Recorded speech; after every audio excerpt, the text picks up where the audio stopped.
سرزمین شام کا قرب قیامت میں انتہائی اہم کردار ہوگا۔ حضرت عیسیٰ علیہ السلام موجودہ شام کے دارالحکومت دمشق کی ایک جامع مسجد کے مینار پر اتریں گے۔ یہ وہی سرزمین ہے کہ جہاں سے سفیانی کی فوج حضرت امام مہدی علیہ السلام سے جنگ کرنے کے لیے نکلے گی۔ اس کے علاوہ یاجوج ماجوج کی تعداد یہاں اس قدر بڑھ جائے گی کہ حضرت عیسیٰ علیہ السلام اپنے ماننے والوں کو لے کر پہاڑوں میں چلے جائیں گے۔ اس سرزمین کو موجودہ سیاسی حالات اور خانہ جنگی کے علاوہ اسلامی نقطہ نظر سے سمجھنا بھی بہت ضروری ہے، کیونکہ یہیں سے قیامت کا آغاز ہوگا۔ آئیے جانتے ہیں کہ اس سرزمین کا قرب قیامت سے کیا تعلق ہے۔ ناظرین، تاریخی لحاظ سے ملک شام انتہائی اہمیت کا حامل ہے، کیونکہ اسے سرزمین انبیاء بھی کہا جاتا ہے۔ یہاں بیشتر انبیاء ہجرت کر کے آئے اور حضرت ابراہیم علیہ السلام نے عراق سے ہجرت کر کے شام کی طرف سفر کیا اور اسی جگہ پر رہنے لگے۔ اس کے علاوہ حضرت لوط، حضرت داؤد علیہ السلام، حضرت سلیمان علیہ السلام اور دیگر انبیاء کے دور میں بھی یہ جگہ انتہائی اہم تھی۔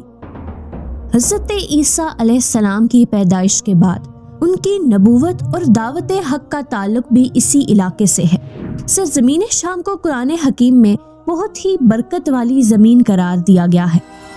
رسول پاک صلی اللہ علیہ وآلہ وسلم نے ارشاد فرمایا کہ ملک شام کی طرف ہجرت کرو، کیونکہ یہ سرزمین انبیاء کی سرزمین ہے۔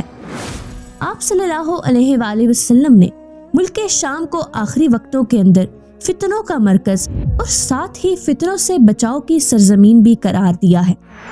آپ صلی اللہ علیہ وآلہ وسلم نے فرمایا کہ میری امت کا ایک گروہ ہمیشہ حق پر قائم رہے گا اور وہ ملک شام کے اندر ہوں گے۔ ناظرین، آپ کو یہ جان کر حیرانی ہوگی کہ حضرت امام مہدی علیہ السلام کے ظہور کی دو بڑی نشانیاں ڈائریکٹ ملک شام سے جڑی ہوئی ہیں۔ پہلی یہ کہ مسلمانوں کی حالت نہایت ہی قابل رحم ہوگی، اور دوسری یہ کہ مسلمانوں کا کوئی بھی ایسا حکمران نہیں ہوگا جو ان کو ایک مرکز پہ اکٹھا کر کے دشمن کا مقابلہ کر سکے اور مظلوم کا ساتھ دے سکے۔ اس سرزمین پر ایک وقت ایسا آئے گا کہ ظلم و ستم حد سے زیادہ بڑھ جائے گا، اور وہ سفیانی جس کی پیشن گوئی حضور نبی کریم صلی اللہ علیہ وآلہ وسلم نے فرمائی، وہ بھی ظاہر ہو جائے گا اور پوری دنیا پر قبضہ کرنے کی کوشش کرے گا۔ مسلمان ہر طرف فرقہ واریت میں بٹے ہوں گے اور ہر کوئی ایک دوسرے پر کفر و شرک کا فتویٰ لگائے گا۔ اسی دوران حضرت امام مہدی علیہ السلام دوران حج مکہ میں ظاہر ہوں گے اور مسلمانوں کو ایک مرکز پر اکٹھا کریں گے۔ جیسے ہی سفیانی کو یہ خبر ملے گی تو وہ فوراً اپنا لشکر ان کے مقابلے میں بھیج دے گا، لیکن حدیث مبارکہ کے الفاظ کے مطابق اللہ تعالیٰ مکہ اور مدینہ کے درمیان ایک میدان کے اندر اس لشکر کو زمین میں دھنسا دے گا اور حضرت امام مہدی علیہ السلام بغیر جنگ کے جیت جائیں گے۔